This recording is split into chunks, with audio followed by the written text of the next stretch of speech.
ഉത്തർപ്രദേശിലെ ഗ്രാമത്തിലിരുന്ന ഒരു 18 വയസ്സുകാരൻ ഭാവി എന്തെന്ന് ചിന്തിക്കുമ്പോൾ കണ്ണൂരിലോ കോഴിക്കോട്ടിലോ പോയി ഒരു ഹോട്ടലെങ്കിലും പണിയെടുക്കണം എന്ന സ്വപ്നം കാണുമ്പോൾ കേരളത്തിൽ നിന്നും UK എന്നും അമേരിക്ക എന്നും ഒരു ഗ്രാമത്തിലെ ഒരു കർഷക തൊഴിലാളിയുടെ മകന് സ്വപ്നം കാണാൻ സാധിച്ചത് എങ്ങനെ? ഇതാണ് പ്രശ്നം.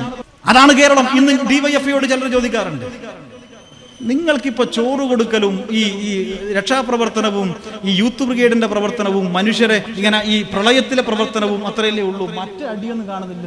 വളരെ ബോധപൂർവം കേരളത്തിലെ പ്രധാനപ്പെട്ട ഒരു നേതാവ് തുപ്പൽ വിവാദം എന്നൊരു സാധനം ഉണ്ടാക്കി തീർത്ത്, വെറുതെ അല്ലാതെ തുപ്പൽ വിവാദം ഉണ്ടാക്കി, ഭക്ഷണത്തിൽ തുപ്പെന്ന് പറഞ്ഞിട്ട്. മതം നോക്കി ഭക്ഷണം കഴിക്കണം എന്ന് പറയുമ്പോൾ Kozhikode medical college, Thiruvananthapuram medical കോളേജിൽ ഉച്ചക്ക് ക്യൂ നിൽക്കുന്ന ആയിരക്കണക്കിന് മനുഷ്യരുണ്ട് കേരളത്തിൽ. 60 ആശുപത്രിയിൽ DYFI ഉച്ചഭക്ഷണം കൊടുക്കുന്നത്. 60 ആശുപത്രിയിൽ 10,000-കണക്കിന് മനുഷ്യർ ക്യൂ നിൽക്കുമ്പോൾ DYFI പ്രവർത്തകർ വീട്ടിൽ നിന്ന് ശേഖരിക്കുന്ന പൊതിച്ചോറുമായിട്ട് ഇങ്ങനെ അവിടെ എത്തിച്ചേരുമ്പോൾ അവരെടുത്തു കൊടുക്കുന്ന പൊതിച്ചോറ് ഏത് ജാതിയിൽപ്പെട്ട, ഏത് മതത്തിൽപ്പെട്ട, ഏത് മനുഷ്യർ, ഏത് സ്ത്രീ, ഏത് പുരുഷൻ, ഏത് കൈകൊണ്ട് ആരുണ്ടാക്കിയ ഭക്ഷണമെന്ന ചോദ്യത്തിന് പോലും പ്രസക്തിയില്ലല്ലോ. സമരല്ലത്, അത് സമരമാണ്. കേവലമായി പൊതിച്ചോറ് കൊടുക്കൽ ഒരേ സമയം രണ്ടുമാണ്. ഓരോരുത്തർ അവനവന്റെ കാര്യം മാത്രം നോക്കിയിട്ട് 23-ാമത്തെ വയസ്സിൽ ജോലി, 24-ൽ വീട്, 25-ൽ കാർ, 26 വിവാഹം എന്നൊക്കെ പറഞ്ഞ് രാഷ്ട്രീയവാദം പുതിയ കാലത്ത് ചെറുപ്പക്കാരെ ഇങ്ങനെ കേവലം അവനസ്ഥയിലേക്ക് കേന്ദ്രീകരിക്കുന്ന ഒരു കാലത്ത്, പ്രളയകാലത്തും കോവിഡ് കാലത്തും ലക്ഷക്കണക്കിന് യുവാക്കളെ സന്നദ്ധ പ്രവർത്തനത്തിൽ DYFI രംഗത്തിറക്കുമ്പോൾ അതൊരു രാഷ്ട്രീയമല്ലേ, അതൊരു സമരമല്ലേ? നെറ്റിയിൽ ചന്ദനം പൂശുന്ന ഹിന്ദുവും നിത്യം കുരശു വരയ്ക്കും ക്രിസ്ത്യാനിയും നിസ്കരിച്ചിടും മുസൽമാനുമെല്ലാം ഒന്നാണ് മക്കളെ, രക്തം ചുവപ്പ് എന്ന് 983 DYFI വിളിച്ചൊരു വിളിയുണ്ട്. നമുക്കിപ്പോഴും അഭിമാനത്തിൽ പറയാം. പഴയ ചില സിനിമയുണ്ടല്ലോ, മോഹൻലാലിന്റെ ഒക്കെ കിരീടം പോലത്തെ സിനിമ. തെരുവിൽ നിന്നിട്ട് ഒരു ഗുണ്ട, ഒറ്റ ഗുണ്ട ഒരു കത്തി എടുത്തിട്ട് സകലരെയും വെല്ലുവിളിച്ചിട്ട് ആക്രമിക്കുമ്പോ ആൾക്കൂട്ടത്തിൽ 10-100 ആളുണ്ടാവും. ആ 100 ആളൊന്ന് ഒരു അടി അടിച്ച അയാൾ ഉണ്ടാവൂല, പക്ഷെ ആരും അനങ്ങില്ല. ഈ റൗഡി ഇങ്ങനെ വെല്ലുവിളിക്കുകയാണ്. ആ വെല്ലുവിളിക്കുന്ന റൗഡിക്ക് നേരെ ആ ആൾക്കൂട്ടത്തിൽ നിന്നും ഒരു ചെറുപ്പക്കാരൻ പോയിട്ട് ആദ്യം ഒരു അടി അടിക്കേണ്ട താമസം ഉണ്ടാവുകയുള്ളൂ. ആദ്യം അടിച്ചവനാണ് ധീരൻ. മതവർഗീയ ശക്തികൾക്ക് നേരെയല്ലേ, തീവ്രവാദികൾക്ക് നേരെയല്ലേ? സ്വാഭാവികമായി മതവർഗീയ ശക്തികൾക്കും തീവ്രവാദികൾക്കും നേരെ പറയുമ്പോൾ അത് എനിക്ക് നേരെയാണ്, എന്റെ മതത്തിന് നേരെയാണ് എന്ന ബോധം ഈ സമൂഹത്തിൽ ഉണ്ടാക്കിയെങ്കിൽ അതിൽ പരം അപകടം വേറൊന്നില്ല. അതുകൊണ്ട് ഇതിനെയെല്ലാം ബോധ്യപ്പെടുത്താനുള്ള ക്യാമ്പയിൻ ഇന്നിപ്പോ ലോകത്തിന് മുന്നിൽ കേരളം തലയെടുപ്പോടുകൂടി നിൽക്കുമ്പോൾ മലയാളികൾ അഭിമാനത്തോടുകൂടി എല്ലാ കാര്യത്തിലും മുൻപന്തിയിൽ നിൽക്കുമ്പോൾ എവിടെ നിന്നാണോ കേരളത്തിന് മാത്രം ഈ തുടക്കം ഇത്ര മുന്നേറ്റം സംഭവിച്ചത് എന്നുള്ള ചോദ്യം പുതിയ തലമുറയോട് നമ്മൾ ചോദിച്ചേ പറ്റൂ. ഞാൻ യുവജന കമ്മീഷന്റെ ഒരു യോഗത്തിന്റെ ഭാഗമായി തൃശ്ശൂരിൽ ഒരു യോഗം ചേർന്നപ്പോൾ അവിടുത്തെ KSUവിൻ്റെ ഒരു യൂണിയൻ ജനറൽ സെക്രട്ടറിയായി തൃശ്ശൂർ സെന്റ് തോമസ് കോളേജിലൊരു വിദ്യാർത്ഥി കഴിഞ്ഞ വർഷം നടന്നൊരു യോഗത്തിൽ എന്നോട് പറഞ്ഞു, നമ്മുടെ സർക്കാർ ഇപ്പോൾ നിരവധി തൊഴിലവസരം ഉണ്ടാക്കുന്നുണ്ടല്ലോ, 25,000-വും 30,000-വും രൂപ ലഭിക്കുന്ന ആ തൊഴിൽ ഞങ്ങൾക്ക് അത്ര തൃപ്തികരമല്ല. ഞങ്ങൾക്കൊരു 3 ലക്ഷവും 4 ലക്ഷവും ഒക്കെ എങ്കിലും മാസം ലഭിക്കണം. അതുകൊണ്ട് അച്ഛൻ പറഞ്ഞത് വീട് പണയപ്പെടുത്തിയിട്ടായാലും ഏതെങ്കിലും യൂറോപ്യൻ രാജ്യങ്ങളിലേക്ക് ഒന്ന് പോകണം. എന്നിട്ട് ഇതിനെതിരെയുള്ള പ്രതിഷേധം രേഖപ്പെടുത്തിക്കൊണ്ട് തന്നെയാണ് ആ യോഗത്തിൽ ആ വിദ്യാർത്ഥി എന്നോട് സംസാരിച്ചത്. ഈ സമൂഹം നേരിടുന്ന ഏറ്റവും പ്രധാനപ്പെട്ട വെല്ലുവിളി, പ്രത്യേകിച്ച് നമ്മുടെ കേരളത്തിൽ, ആർക്കെതിരെയാണ് പ്രതിഷേധം രേഖപ്പെടുത്തേണ്ടത് എന്നറിയാത്ത ഒരു തലമുറയാണ് ഞാൻ ഉൾപ്പെടെയുള്ള യുവജന പ്രസ്ഥാനത്തിന്റെ നേതൃത്വം പ്രതിനിധീകരിക്കുന്നത് എന്നുള്ള വലിയ പ്രയാസമുണ്ട്. ഞാൻ ആ കുട്ടിയോട് ചോദിച്ചു, നിങ്ങൾ ഈ ചോദ്യം ചോദിച്ചതും വിരൽ ചൂണ്ടിയതും തിരുവനന്തപുരത്തേക്കായിരിക്കുമല്ലോ. ഞങ്ങൾക്ക് 4 ലക്ഷം ശമ്പളം വേണം, 5 ലക്ഷം ശമ്പളം വേണം, ഞങ്ങൾ UK പോയിക്കൊള്ളാം, ഞങ്ങൾ അമേരിക്കയിൽ പോയിക്കൊള്ളാം എന്ന ചിന്ത സാധാ ഒരു നാട്ടിൻ പുറത്തുള്ള നിങ്ങൾക്ക് എങ്ങനെ രൂപപ്പെട്ടു? എന്തുകൊണ്ടാണ് നിങ്ങൾ ഈ ചോദ്യം, ആരാണ് നിങ്ങൾക്ക് തൊഴിൽ നൽകാത്തത് എന്നുള്ള യാഥാർത്ഥ്യം നിങ്ങളിലേക്ക് എത്താത്തത്? കേരളത്തിൽ പോട്ടെ, ഇന്ത്യയിൽ ഏതെങ്കിലും ഒരു സംസ്ഥാനത്ത് 3 ലക്ഷം രൂപ ശമ്പളം ലഭിക്കുന്ന നഴ്സുണ്ടോ? ഇന്ത്യയിൽ ഏതെങ്കിലും ഒരു സംസ്ഥാനത്ത് കേരളത്തെക്കാൾ മികച്ച വേതനം ലഭിക്കുന്ന ഒരു പ്രദേശമുണ്ടോ? അപ്പൊ നിങ്ങൾ ആഗ്രഹിക്കുന്ന വേതനം ലഭിക്കാത്തത് കേരളത്തിലെ ഏതെങ്കിലും ഒരു പ്രശ്നം കൊണ്ടാണോ? ദൗർഭാഗ്യവശാൽ നമ്മൾ അങ്ങനെ പഠിപ്പിച്ചു. ഇതിനിടെ ഒരു വർഷങ്ങൾക്ക് മുന്നേ ഒരു ചാനൽ ചർച്ചയിൽ ഞാൻ കേട്ടു, കേരളം ശ്രീലങ്ക പോലെയാകുമെന്ന് പോലും ചർച്ച ചെയ്തവരുണ്ട്. പ്രസിഡന്റിന്റെ വസതിയിൽ കയറിയിട്ട് പ്രക്ഷോഭകാരികൾ ഭക്ഷണം വെച്ച് കഴിച്ച് സ്വിമ്മിംഗ് പൂളിൽ നീന്തിക്കുളിച്ച് സാമ്പത്തിക പ്രതിസന്ധിയിൽ തകർന്ന തരിപ്പണമായ ശ്രീലങ്ക പോലെ കേരളമാകുമെന്ന് വലതുപക്ഷ ബുദ്ധിജീവികൾ കേരളത്തിൽ ചാനൽ സംവാദത്തിലിരുന്ന് പഠിപ്പിക്കുകയാണ്. അതെങ്ങനെയാ കേരളം ശ്രീലങ്ക പോലെയാവുക? കേരളം എന്താ ഇവിടെ സൂചിപ്പിച്ചതുപോലെ സ്വന്തമായി കറൻസി അടിക്കുന്ന സ്വന്തം ഭരണഘടനയുള്ള ഒരു രാജ്യമാണോ? അമേരിക്കയിലെ ഏതെങ്കിലും ഒരു സംസ്ഥാനത്തെ കുറിച്ച് നിങ്ങൾ എപ്പോഴെങ്കിലും സ്റ്റേറ്റിനെ കുറിച്ച് സാമ്പത്തിക പ്രതിസന്ധി കേൾക്കാറുണ്ടോ? ലോകത്തിലെ ഏതെങ്കിലും ഒരു രാജ്യത്തെ, ബ്രിട്ടനിലെ ആ രാജ്യത്തിലെ സ്റ്റേറ്റിനെ കുറിച്ച് കേട്ടിട്ടുണ്ടോ?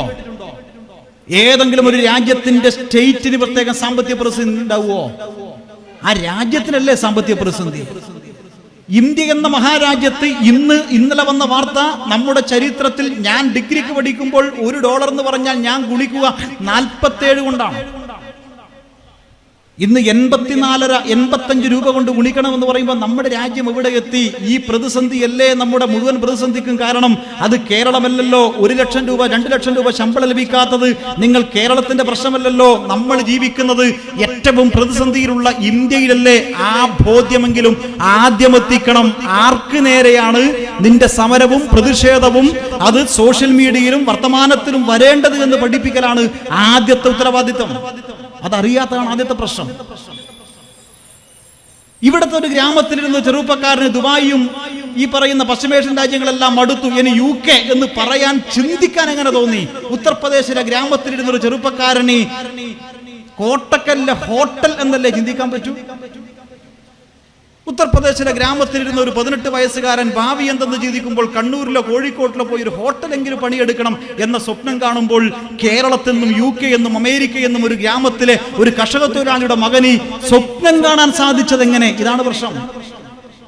1892 നവംബർ മാസം 27 ഷൊർണൂരിൽ ഒരു മനുഷ്യൻ ട്രെയിൻ ഇറങ്ങിയെന്നും അവിടെ നിന്നും തെക്കോട്ടേക്ക് സഞ്ചരിച്ചു എന്നും ഏതാണ്ട് ഡിസംബർ മാസം 24 കന്യാകുമാരിയിൽ എത്തിച്ചേരുന്നത് വരെ 10-25 ദിവസം ഈ കേരളത്തിൽ ഈ മലബാർ മുതൽ തെക്ക് വരെ സന്ദർശിച്ചു എന്നും അവിടെ നിന്നും അദ്ദേഹത്തിനുള്ള ജീവിത അനുഭവം, അതിനുശേഷമാണ് അദ്ദേഹം മദ്രാസിലെത്തി മദ്രാസ് ടൗൺ ഹാളിൽ ട്രിപ്പിക്കൽ ലിറ്റററി സൊസൈറ്റി നടത്തിയ ഭാരതത്തിന്റെ ഭാവി എന്ന വിഷയത്തിലുള്ള പ്രഭാഷണത്തിൽ പറയുന്നു, ഞാൻ വരുന്നത് മലബാറിൽ നിന്നാണ്. ഈ രാജ്യത്തിലെ എല്ലാ പ്രദേശത്തിലെയും മനുഷ്യർ അവരെ ഒറ്റപ്പെടുത്തണം, അവരെ പോലത്തെ വൃത്തികെട്ടന്മാർ ലോകത്തില്ല എന്നാണ്. കേരളം പ്രാന്താലയൊന്നും പറഞ്ഞില്ല, കേരളം ഒന്നില്ലല്ലോ. പിന്നീട് നമ്മൾ പറഞ്ഞതാണ് അത്രയും വൃത്തികെട്ടന്മാരാണ്. റോഡിൽ കൂടി നടക്കാൻ മനുഷ്യന് പറ്റൂല, പറയന് പറ്റില്ല. സവർണ നടക്കുന്ന വഴി നടക്കാൻ പറ്റില്ല പറയന്. എന്നാൽ പേരൊന്ന് മുസ്ലിമോ ക്രിസ്ത്യാനിയോ ആയി കഴിഞ്ഞാൽ എന്തും ചെയ്യാം. ഇതാണ് ആ നാട്ടിന്റെ പ്രത്യേകത. ഹിന്ദു മതത്തിൽപ്പെട്ട മനുഷ്യർക്ക്, താഴ്ന്ന ജാതിയിൽപ്പെട്ട മനുഷ്യരല്ല, അത് ഭ്രാന്താലയം എന്ന് വിളിച്ചത് ഈ നാടാ. ആ നാടാണ് 100 വർഷം കഴിഞ്ഞപ്പോൾ ലോകം കണ്ട സാമ്പത്തിക വിദഗ്ധനായ അമർത്യാസനെ കൊണ്ട് പിന്നീട് ഇങ്ങോട്ട് പല മഹാന്മാരെ കൊണ്ടും കേരളം ലോകത്തിന് മാതൃക എന്ന് മാറ്റി വിളിപ്പിച്ചത് എങ്ങനെയാ? ആ ചോദ്യം ഈ തലമുറയോട് ചോദിക്കണ്ടേ? കൊടി പിടിച്ച് സമരം ചെയ്ത് നശിപ്പിച്ചു, പൂട്ടും. മനുഷ്യനെയും തൊഴിലാളിയെയും വർഗപരമായി അവന്റെ ജീവിതത്തെ കാണാതെ അവനെ ചൂഷണം ചെയ്ത് 15 ഉറുപ്പ്യക്ക് അവനെ കൊണ്ട് അധ്വാനിച്ച് പണിയെടുപ്പിച്ച് പട്ടിണി കിടന്നിട്ട് അവനെ കൊല്ലാക്കൊല ചെയ്യുന്ന ഒരു സ്ഥാപനം ഉണ്ടാവില്ല. അതുകൊണ്ടാണല്ലോ ഇന്ന് രാജ്യത്തെ ഏറ്റവും മെച്ചപ്പെട്ട കൂലിയുള്ളത് കേരളത്തിലായത്. ഞാൻ കൂടുതൽ സമയമില്ലാത്തതുകൊണ്ട് വിശദീകരിക്കുന്നില്ല. കേരളത്തിൽ 220 രൂപയും 200 രൂപയും ഗുജറാത്തിൽ കൂലി പണിക്കുമ്പോൾ 800 850 കൂലി വാങ്ങിച്ചത് അതുകൊണ്ടാണല്ലോ. മനുഷ്യന്റെ ജീവിതം മാറ്റം വന്നത് അങ്ങനെയാണല്ലോ. എങ്ങനെ കേരളം മാറും? ഒറ്റ സമരം കൊണ്ട് മാറില്ല. കേവലമായ ഒരു സമരം കൊണ്ട്, ഒരു വിഷയാടിസ്ഥാനത്തിൽ മാത്രം സമരം നടത്തി ആ സമരത്തിന്റെ വിജയം നമുക്ക് ആഹ്ലാദിക്കാമെന്നേ ഉള്ളൂ. സാമൂഹ്യ മാറ്റം സാധ്യമല്ല. സാമൂഹ്യ മാറ്റം എങ്ങനെയാ സാധ്യമാവുക? 1935 36 EMS ആയിക്കോട്ടെ, കൃഷ്ണപ്പള്ളി ആയിക്കോട്ടെ, ഞാൻ എക്സോർവായി ഒരു പേര് പറയുന്നില്ല, ഏതെങ്കിലും ഒരു മഹാരഥന്മാരായ ഒരു നേതാക്കന്മാർ വന്ന് ഏറ്റവും പിന്നോക്കം നിൽക്കുന്ന മനുഷ്യരെ ഒരു വേദിയിലേക്ക് കൊണ്ടുവന്ന് അവർ ദൂരം കൂടി നിൽക്കുകയാണ്. ഒരു കല്ലിന്റെ മുകളിൽ കയറി ഉജ്ജ്വലമായ പ്രസംഗം നടത്തുന്നു. എന്താ പ്രസംഗം? ഇനി ഒരാളുടെ മുമ്പിൽ പോലും നിങ്ങൾ തല കുനിച്ച് നിൽക്കരുത്, നട്ടല് നിവർത്തി നിൽക്കണം. നട്ടല് നിവർത്തി നിൽക്കണം എന്ന് പറഞ്ഞപ്പോൾ ഇന്ന് വരെ നിവർന്ന് നിന്ന് ശീലമില്ലാത്ത മനുഷ്യർ ഈ പ്ലാസ്റ്റർ 2 മാസം പ്ലാസ്റ്റർ ഇട്ട് അയച്ചു കഴിഞ്ഞാൽ പെട്ടെന്ന് നീരൂല, അങ്ങനെ ശീലിച്ചുകൊണ്ട്. അതുപോലെ പെട്ടെന്ന് നിവർന്ന് നിൽക്കാൻ പറ്റാത്ത മനുഷ്യർ ഒന്ന് ഇങ്ങനെയൊക്കെ നിവർന്ന് നിന്ന് പ്രസംഗത്തിന്റെ ആവേശത്തിൽ നേതാവ് അടുത്ത സ്ഥലത്ത് പ്രസംഗിക്കാൻ വേണ്ടി പോയി. ഈ മനുഷ്യർ ഇടവഴിയിൽ കൂടി സ്വന്തം കൂരയിലേക്ക് നടന്നു നീങ്ങുകയാണ്. എങ്ങനെയാ? മട്ടല് നിവർത്തിയിട്ട് കൈ വീശിയിട്ട് ഇങ്ങനെ നടന്നു നീങ്ങുമ്പോൾ ദൂരേതാ 4 മനുഷ്യർ നിൽക്കുന്നു, ഒരു കൊടയും കാണുന്നു. ആരാ? ജമ്മിയും പരിവാരങ്ങളും. നേതാവിന്റെ പ്രസംഗം കേട്ട ആവേശം പോയില്ലേ? പിന്നെ കൈവീശി നടക്കാൻ പറ്റുമോ? ഇല്ല. സാമൂഹ്യ പരിഷ്കരണ പ്രസ്ഥാനത്തിന്റെ പ്രവർത്തനങ്ങൾ കൊണ്ട് മാറിയതല്ല കേരളം എന്ന് പറഞ്ഞാൽ അതിൽ ആരും വിവാദം ഉണ്ടാക്കിയെന്ന് വേണ്ട. അതൊരു തുടക്കമാണ്. ഉഴുതുമറിച്ച് ഇന്ത്യയിലാകെ സാമൂഹ്യ പരിഷ്കരണ പ്രസ്ഥാനത്തിന്റെ പ്രവർത്തനം, നവോത്ഥാന പ്രവർത്തനം ഇന്ത്യയിലാകെ ഉള്ളതിന്റെ ഒരു ഭാഗമേ കേരളത്തിൽ ഉണ്ടായിട്ടുള്ളൂ. അതുകൊണ്ട് മാറിയതല്ല കേരളം, അതുകൊണ്ട് മാത്രം മാറിയതല്ല കേരളം. അങ്ങനെ മാറണമെങ്കിൽ ഈ പ്രസംഗം രാജ്യത്താകെ നടന്നുവല്ലോ. തമിഴ്നാട്ടിന്റെ അത്രയൊന്നും വലിയ പ്രസംഗം ഏതായാലും കേരളത്തിൽ ഉണ്ടായിട്ടില്ലല്ലോ. പെരിയോറിന്റെ നാടല്ലേ തമിഴ്നാട്. അവിടെയല്ലേ ഡിവൈഎഫ്ഐയുടെ ജില്ലാ ട്രഷറർ അശോക് കുമാറിനെ അദ്ദേഹത്തിന്റെ അമ്മ സവർണർ നടന്ന വഴിയിൽ കൂടി നടന്നതിന്റെ ഭാഗമായിട്ട് 6 വർഷം മുന്നേ കൊന്ന് റെയിൽവേ ട്രാക്കിൽ തള്ളിയത് ഇപ്പോഴുണ്ടല്ലോ. പെരിയോറിന്റെ നാടല്ലേ. ഇപ്പൊ സാമൂഹ്യ പരിഷ്കരണ പ്രസ്ഥാനം നവോത്ഥാന നായകർ ഉഴുതുമറിച്ചത് കൊണ്ട് മാത്രം മാറില്ല. കാരണം ഈ പ്രസംഗം കഴിഞ്ഞിട്ട് അവർ വീട്ടിലേക്ക് പോയി കഴിഞ്ഞാൽ ആ സിസ്റ്റം ഉണ്ടത്രേ. ആ സാമ്പത്തിക വ്യവസ്ഥയുടെ പേരാണ് ജന്മിത്വം. EMSന്റെ ഭാഷയിൽ പറഞ്ഞാൽ ജാതി, ജന്മി, നാടുവാഴിത്തം. സാമൂഹ്യപരമായി ജാതി, രാഷ്ട്രീയപരമായിട്ട് നാടുവാഴിത്തം, സാമ്പത്തികപരമായി ജന്മിത്തം. ഈ വ്യവസ്ഥയെ പൊളിക്കണം. ഇതൊറ്റ സമരത്തിൽ പൊളിയോ? ഇല്ല. അത് ഇന്ത്യയിൽ എവിടെയെങ്കിലും പൊളിഞ്ഞോ? പൊളിയുമെങ്കിൽ 48-ൽ കേരളം മാറണ്ടേ? 50-ൽ കേരളം മാറണ്ടേ? നെഹ്റു ഭരിച്ച 55-ൽ കേരളം മാറണ്ടേ? 56-ൽ കേരളം മാറണ്ടേ? കേരളം മാറിയത് 57-ലാണ്. 57-ൽ കമ്മ്യൂണിസ്റ്റ് പാർട്ടിക്ക് പകരം ഇന്ത്യൻ നാഷണൽ കോൺഗ്രസ് ആയിരുന്നു കേരളത്തിൽ. മറ്റ് സംസ്ഥാനങ്ങൾ പോലെ വന്നിരുന്നുവെങ്കിൽ കേരളം ഇപ്പോഴും മാറില്ല. 57-ൽ EMS വന്നു, കമ്മ്യൂണിസ്റ്റ് പാർട്ടി. EMS കേരളത്തിന്റെ ജാതകം എഴുതി എന്നുള്ളതാണ് കേരളത്തിന്റെ പ്രത്യേകത.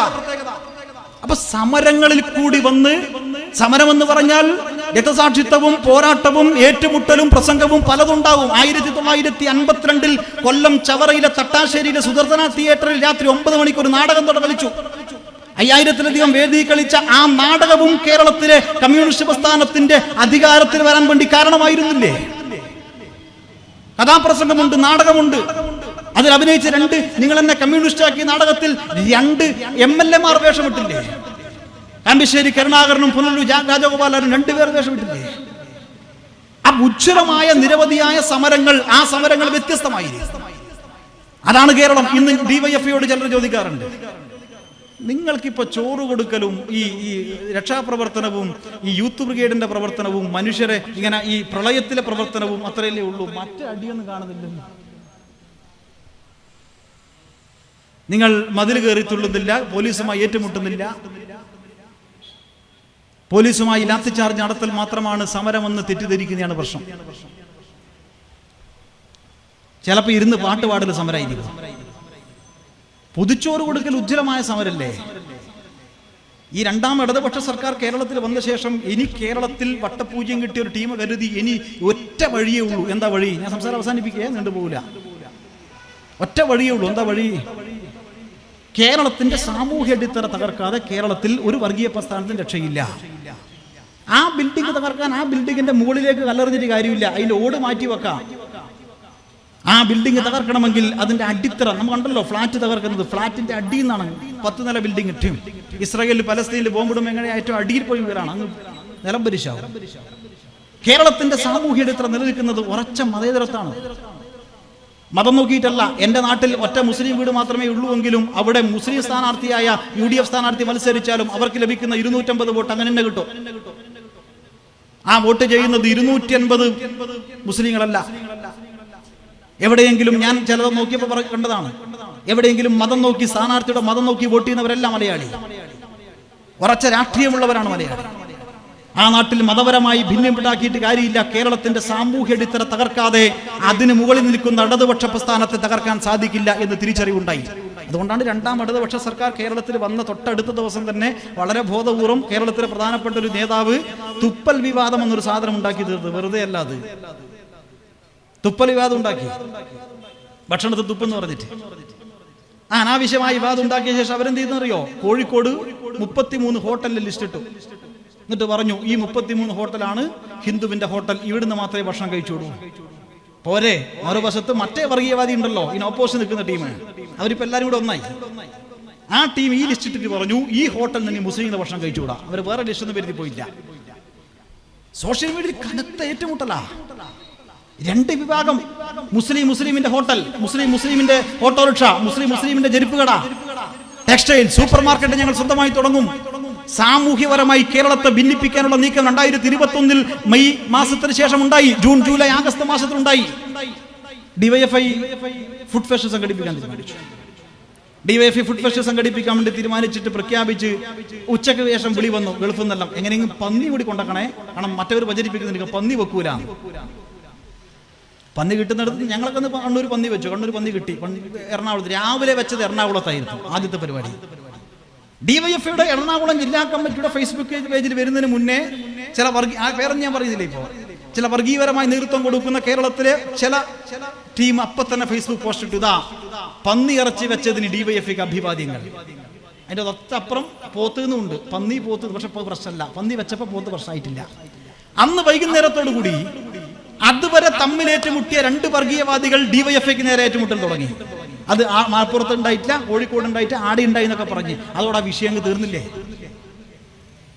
മതം നോക്കി ഭക്ഷണം കഴിക്കണം എന്ന് പറയുമ്പോൾ Kozhikode medical college, Thiruvananthapuram medical കോളേജിൽ ഉച്ചക്ക് ക്യൂ നിൽക്കുന്ന ആയിരക്കണക്കിന് മനുഷ്യരുണ്ട് കേരളത്തിൽ. 60 ആശുപത്രിയിലെ ഡിവൈഎഫ് ഉച്ചഭക്ഷണം കൊടുക്കുന്നത്.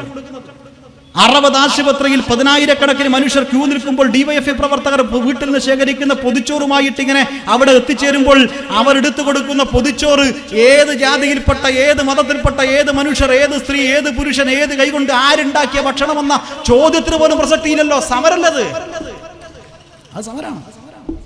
കേവലമായി പൊതിച്ചോറ് കൊടുക്കൽ ഒരേ സമയം രണ്ടുമാണ്. ഓരോരുത്തർ അവനവന്റെ കാര്യം മാത്രം നോക്കിയിട്ട് 23-ാമത്തെ വയസ്സിൽ ജോലി, 24-ൽ വീട്, 25-ൽ കാർ, 26 വിവാഹം എന്നൊക്കെ പറഞ്ഞ് രാഷ്ട്രീയവാദം പുതിയ കാലത്ത് ചെറുപ്പക്കാരെ ഇങ്ങനെ കേവലം അവനസ്ഥയിലേക്ക് കേന്ദ്രീകരിക്കുന്ന ഒരു കാലത്ത്, പ്രളയകാലത്തും കോവിഡ് കാലത്തും ലക്ഷക്കണക്കിന് യുവാക്കളെ സന്നദ്ധ പ്രവർത്തനത്തിൽ ഡിവൈഎഫ് രംഗത്തിറക്കുമ്പോൾ അതൊരു രാഷ്ട്രീയമല്ലേ, അതൊരു സമരമല്ലേ? 1980 ഡിവൈഎഫ്ഐ രൂപീകരിച്ചപ്പോൾ ഈ കാലത്ത് ഇന്ന് ഡിവൈഎഫ്ഐ യുവജന പ്രസ്ഥാനവും വിദ്യാർത്ഥികളുമെല്ലാം ഏറ്റെടുക്കേണ്ടുന്ന ഏറ്റവും പ്രധാനപ്പെട്ട സമരങ്ങൾ ഏതാണെന്നറിയോ? മനുഷ്യനെ ഭിന്നിപ്പിക്കുന്ന മതവർഗീയ ശക്തികൾക്കെതിരെയാണ്. പ്രതീക്ഷിക്കാത്ത കൺസോൾട്ടേഷൻ വളരെ ബോധപൂർവം ഉണ്ടാക്കുകയാണ്, വളരെ ബോധപൂർവം. ഞാനിപ്പോ വരുമ്പോ ഒരു ഹോട്ടലിൽ യാദൃശ്ചികമായി ഞങ്ങൾ രണ്ടാൾ സംസാരിക്കുമ്പോൾ പറഞ്ഞു, കോളേജിൽ നിന്ന് വിദ്യാർത്ഥികൾ പോലും ഒരുമിച്ചിറങ്ങി നടന്നു വരുമ്പോൾ സൗഹൃദങ്ങളിൽ പോലും നമുക്ക് ഒറ്റയടിക്ക് ഒരു വ്യത്യസ്ത രണ്ട് മനുഷ്യരെ കാണാൻ വേണ്ടി സാധിക്കുന്നില്ല എന്നുള്ള അപകടത്തിലേക്ക് ചില ഘട്ടങ്ങളിൽ പോകുന്നു എന്നൊരു സംശയം ഉന്നയിക്കുകയാണ്. ഞാൻ ഉറപ്പെന്ന് പറയുന്നില്ല, അപകടം. നമ്മൾ പ്രതീക്ഷിക്കാത്ത വിധത്തിൽ സൗഹൃദങ്ങളിൽ പോലും ചില അപകടങ്ങൾ സംഭവിക്കുന്നു എന്നും, വിദ്യാലയങ്ങളിൽ നിന്നും സൗഹൃദങ്ങൾ അത് എല്ലാത്തിനും അപ്പുറത്തേക്ക് സൗഹൃദം പ്രണയം രൂപപ്പെടേണ്ടുന്ന ക്യാമ്പസുകളിലേക്ക് പോലും ഇത്തരം തെറ്റായ ചിന്തകൾ ചിലർ വളരെ ബോധപൂർവം പുരോഗമന ആശയങ്ങൾ നിൽക്കുന്ന വിദ്യാലയങ്ങൾക്കിടയിലേക്ക് പോലും കടത്തിവിടുന്ന ഒരു കാലം അപകടമാണ്. ആ അപകടം നിറഞ്ഞൊരു ഘട്ടത്തിൽ മനുഷ്യനെ മതപരമായി വേർതിരിപ്പില്ലാതെ ഒരുമിച്ച് നിൽക്കാനുള്ള മാനസികാവസ്ഥയിലേക്ക് എത്തിക്കാനുള്ള വലിയ പ്രവർത്തനം ഏറ്റെടുക്കേണ്ടിയിരിക്കുന്നു. ഡിവൈഎഫ്ഐ 1980 രൂപീകരിച്ച് 83-ൽ അന്നാണ് കേരളത്തിൽ ഈ നിലമേലും പുൽപ്പള്ളിയിലെയും വിഷയം ഉപയോഗപ്പെടുത്തി നടത്തിയ വലിയ വർഗീയ സംഘർഷത്തിന്റെ ഒരു നീക്കമുണ്ടായിരുന്നു. അന്ന് 2 ലക്ഷം മതസൗഹാർദ്ദ സെല്ല് അംഗങ്ങളാക്കിയ മതസൗഹാർദ്ദ സെല്ല് കേരളത്തിലെ ഓരോ വീടുകളിലും കയറി 1983 ആഗസ്റ്റ് മാസം 1-ന് ജില്ലാ കേന്ദ്രങ്ങളിലേക്ക് തൂവെള്ള വസ്ത്രം ധരിച്ച ഡിവൈഎഫ്ഐ പ്രവർത്തകർ വെള്ളരിപ്രാവുകളെ പോലെ മതസൗഹാർദ്ദ മുദ്രാവാക്യം വിളിച്ച് നടന്നു നീങ്ങി. അത് എന്നിൽ ആവേശവും രോമാഞ്ചം ഉണ്ടാക്കിയെന്ന് തായാട്ട് ശങ്കരൻ പിന്നീട് എഴുതിയിട്ടുണ്ട്. അന്ന് വിളിച്ച മുദ്രാവാക്യം ഇന്നും പ്രസക്തമാണല്ലോ. മതമല്ല മതമല്ല മതമല്ല പ്രശ്നം, എങ്ങനെ ജീവിക്കുമെന്നാണ് പ്രശ്നം. ഏതു മതക്കാരൻ എന്നല്ല പ്രശ്നം, എങ്ങനെ ജീവിക്കുമെന്നാണ് പ്രശ്നം. നെറ്റിയിൽ ചന്ദനം പൂശുന്ന ഹിന്ദുവും നിത്യം കുരശു വരയ്ക്കും ക്രിസ്ത്യാനിയും നിസ്കരിച്ചിടും മുസൽമാനുമെല്ലാം ഒന്നാണ് മക്കളെ, രക്തം ചുവപ്പ് എന്ന് 1983 ഡിവൈഎഫ്ഐ വിളിച്ചൊരു വിളിയുണ്ട്. നമുക്കിപ്പോഴും അഭിമാനത്തിൽ പറയാം, 1980-ന് ശേഷമാണ് രാജ്യം ഇന്ന് കാണുന്ന ഭിന്നിപ്പിലേക്കും വെറുപ്പിലേക്കും എത്തിക്കുന്ന രാഷ്ട്രീയ പ്രസ്ഥാനങ്ങൾ രൂപം കൊണ്ടതെങ്കിൽ അതിന്റെ തുടക്കത്തിൽ കേരളത്തിലുണ്ടായിരുന്ന മതപരമായ ഭിന്നിപ്പിനെ മാറ്റി നിർത്താൻ അന്ന് ഡിവൈഎഫ്ഐ ശുഭ്രപതാക ഉയർത്തിപ്പിടിച്ച് നടത്തിയ ഐതിഹാസികമായ സമരം ചെറുതായിരുന്നില്ല. ഇപ്പോഴും അതേ മുദ്രാവാക്യം ഏറ്റെടുത്ത് ഈ സമൂഹത്തെ ഭിന്നിപ്പിക്കാൻ ശ്രമം നടത്തുമ്പോൾ നമുക്ക് യുവജനങ്ങളെയും സമൂഹത്തെയാകെ ഈ വർഗീയതക്കെതിരായി അണിനിരത്താൻ വേണ്ടി സാധിക്കണം. ഞാൻ എന്റെ സംസാരം ചുരുക്കാം. നിങ്ങൾ ചെറുതല്ലേ എന്നൊക്കെ പറഞ്ഞ് പരിഹസിക്കുന്നവർക്ക് മുമ്പിലേക്ക്, നേരത്തെ ഇവിടെ ബിജു കൃഷ്ണൻ പറഞ്ഞല്ലോ, എൻ്റെ ജീവിതത്തിൽ എനിക്ക് ഏറ്റവും ഒരു തെരഞ്ഞെടുപ്പ് ഫലത്തിൽ ഏറ്റവും വേദന ഉണ്ടാക്കിയ ഫലം 2018 മാർച്ച് മാസം 2 മാർച്ച് മാസം 4 ഇലക്ഷൻ പറയുന്നത്. കേരളത്തിൽ ഇടതുപക്ഷം തോറ്റാൽ ഒരു വിഷമം അങ്ങനെ ഉണ്ടാവില്ല, കാരണം നമ്മളിവിടെ തോക്കുന്നതാണ്. പക്ഷേ ത്രിപുരയിലെ ആ പരാജയം നമ്മൾ ശൂന്യമായി പോയി, നമ്മൾ ഐസ് പോലെ. ഇനി എന്ത് എന്ന ചോദ്യത്തിലേക്ക് നമ്മൾ പോലും മനസ്സിനകത്ത് രൂപപ്പെട്ട ദിവസമായിരുന്നു അത്. നമ്മുടെ മനസ്സിൽ കൃത്യം 2 ദിവസം കഴിഞ്ഞപ്പോൾ ആശ്ചര്യപ്പെട്ടു പോയി. ഈ തെരഞ്ഞെടുപ്പിൽ ഈ കേരളത്തിൽ നിന്നുകൊണ്ട് പോലും നമ്മളാകെ തരിച്ച് നിൽക്കുന്ന ഒരു സമയത്ത് പോലും ആ നാസിക്കിലെ മനുഷ്യൻ 50,000 തണ്ട് കൊത്തിയിട്ട് അതിനു മുകളിൽ 50,000 ചുവന്ന കൊടി കെട്ടി എന്ന് പറഞ്ഞ നിസ്സാര സംഭവമല്ല. അവർ പകച്ചു പോയിട്ടില്ല. മാർച്ച് മാസം 6 200 കിലോമീറ്റർ ദൂരെയുള്ള ബോംബെയിലേക്ക് ഒരു മാർച്ച് നടത്തി. ഈ മാർച്ചിനെ കുറിച്ച് ഇതിൽ ഞാൻ പറയാൻ കാരണവുമുണ്ട്. എന്താണെന്നറിയോ? 2016 അധികാരത്തിൽ വന്നവർ 15-ലും 16-ലും രാജ്യത്തെ തൊഴിലാളികളെയും കർഷകരെയും പ്രതിപക്ഷത്തെയും സകലരും നോക്കി വെല്ലുവിളിച്ചു പറഞ്ഞു, ഞങ്ങളെ കീഴ്പ്പെടുത്താൻ ആരുണ്ട് എന്ന് വെല്ലുവിളിച്ചു ചോദിച്ചു. ആ ചോദ്യങ്ങൾക്ക് മുമ്പിൽ മുഖ്യ പ്രതിപക്ഷങ്ങൾ പോലും പകച്ചുപോയൊരു ഘട്ടമുണ്ടായിരുന്നു. നമ്മൾ പകച്ചിട്ടില്ല. നമ്മൾ വിദ്യാർത്ഥികളും യുവജനങ്ങളും സകലരും തൊഴിലാളികളും എല്ലാം ഇറങ്ങിയിരുന്നു. പക്ഷേ അന്ന് രാജ്യത്തെ തൊഴിലാളി വർഗത്തിന് ആകെ ആവേശപ്പെടുത്തുന്ന ആദ്യത്തെ സമരം എന്ന് പറയാൻ വേണ്ടി പറ്റുന്നത് ഇതായിരുന്നു. മാർച്ച് മാസം 6 തുടങ്ങിയ സമരം ദേശീയ മാധ്യമങ്ങൾ മറച്ചു വെച്ചുവെങ്കിലും BBC പോലെ ലോകോത്തര മാധ്യമങ്ങൾ സകലതും റിപ്പോർട്ട് ചെയ്തു. മാർച്ച് മാസം 12 200 കിലോമീറ്റർ സഞ്ചരിച്ചുകൊണ്ട് ബോംബെയിലേക്ക് പ്രവേശിച്ചിട്ട് കൃത്യം 1 മണിക്കൂർ പിന്നീട് മുന്നേ ഫട്നാവിസ് സർക്കാർ ആ സമരത്തെ 50,000 മനുഷ്യർ നമ്മുടെ കിസാൻ സഭയുടെ ചുവന്ന കൊടിയും പിടിച്ചു വന്ന ആ സമരത്തെ ചർച്ചയ്ക്ക് വിളിച്ചിട്ട് 1 മണിക്കൂറിനകം മുന്നോട്ട് വെച്ചത് എല്ലാം ടിക്കറ്റ് അംഗീകരിച്ചിട്ട് അടിയിൽ ഒപ്പുവെച്ച് പോയപ്പോൾ അത് ഈ രാജ്യത്തിനൊരു പ്രതീക്ഷ കൊടുത്തിരുന്നു. പിന്നീട് 2020 നവംബർ മാസം 26 ആരംഭിച്ച സമരം 1 വർഷം തികയാൻ കൃത്യം 7 ദിവസം പിന്നീട് മുന്നേ 21 നവംബർ 19 രാജ്യത്തിന്റെ പ്രധാനമന്ത്രി തന്നെ പരസ്യമായി പ്രസംഗം നടത്തിയിട്ട് സമരത്തെ അംഗീകരിച്ചു. ഞങ്ങൾ അംഗീകരിക്കില്ല എന്ന് പറഞ്ഞ സമരത്തെ. പക്ഷേ ആ സമരത്തിലേക്ക് പോലും നയിച്ചതും ധൈര്യം പകർന്നതും 2018 നാസിക്കിൽ നിന്ന് പുറപ്പെട്ട് ബോംബെയിലെത്തി വിജയം നേടിയ ഈ ചെഞ്ചോര ചുവപ്പുള്ള ചെങ്കൊടി പിടിച്ച സമരമായിരുന്നു എന്ന ബോധ്യം ഉണ്ടാകണം.